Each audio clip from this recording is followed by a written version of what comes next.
Chapter 2, Section 2.3, Part 2, Practice Metric Conversions. Number 1, we're given 270 centimeters, and we want to know how many hectometers does that equal. So we're going to take our given, which is 270 centimeters, we're going to put it over 1, times, draw a line, bring down centimeters, and we want to go to the base unit, which in this case is meter.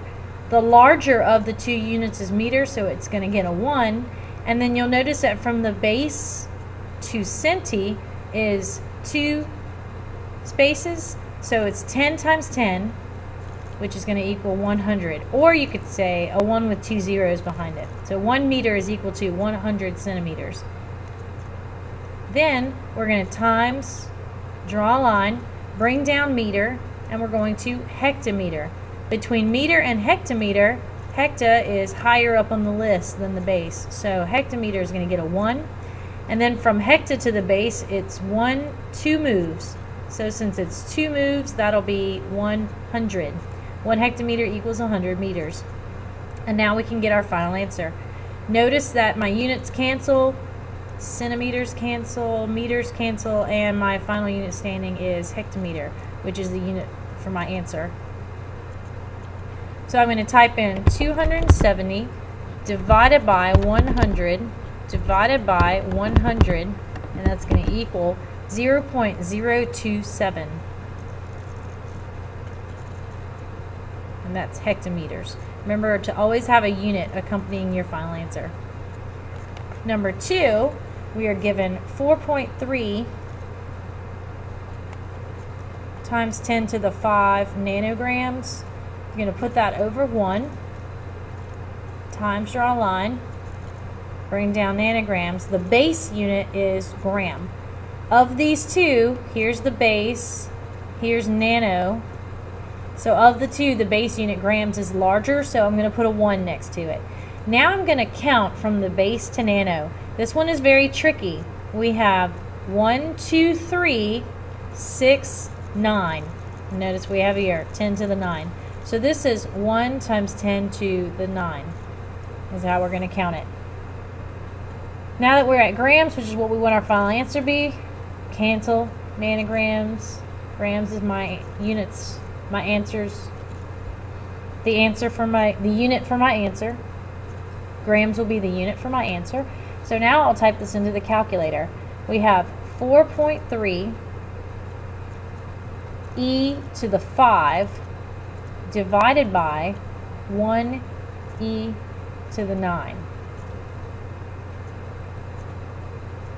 equals, and you're going to get 0.00043, or this is 4.3 times 10 to the negative 4,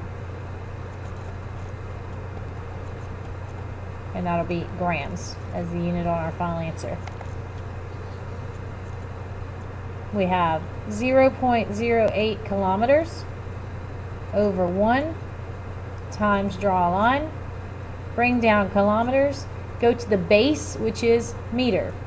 Of kilometer, between kilometer and meter, kilometer is larger, so we're going to put a 1 next to kilometer. When we count from the base to kilometer, we get 1, 2, 3, and so this will be 1,000, or 10 to the 3. We're going to now go from meter to decameter. And between these two, deca is larger than the base, so it's going to get a 1.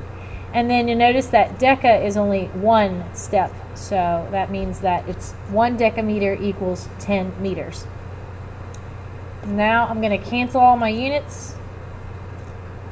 Kilometers cancel, meters cancels, and decameter is what I have left. So let's calculate our final answer. I'm going to get 0.08 times 1,000 divided by 10.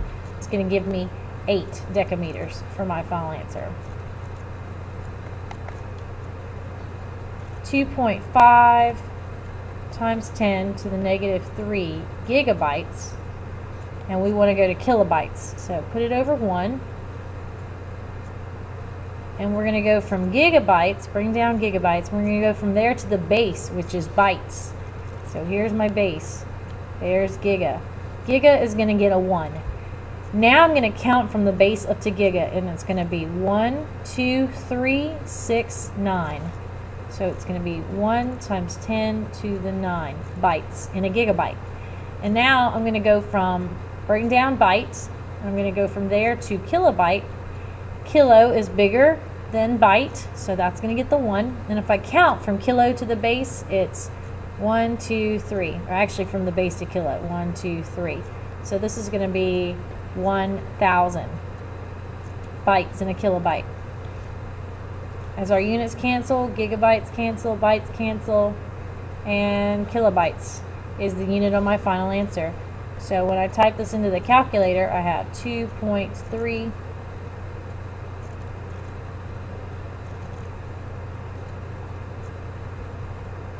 e to the negative 3, and that's going to be times 1 e to the 9 divided by 1,000. So we get 2,300 kilobytes is the final answer. 4,500 microliters over 1 times, draw a line, bring down microliter. We want to go to the base unit, which is liter in this case. So we're going from micro to the base. Liter is the base, and that is larger than a microliter. So liter gets the 1.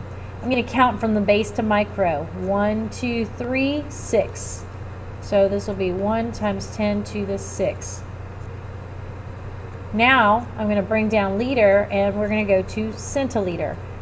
Liter is still larger, so it's going to get the 1. And when you count from the base to centi, 1, 2, we get 100. Now we're going to find our answer. The units will cancel. Microliter cancels, liter cancels, and centiliter is my unit left standing. When I type this in the calculator, I get 4,500 divided by 1 e to the 6 times 100.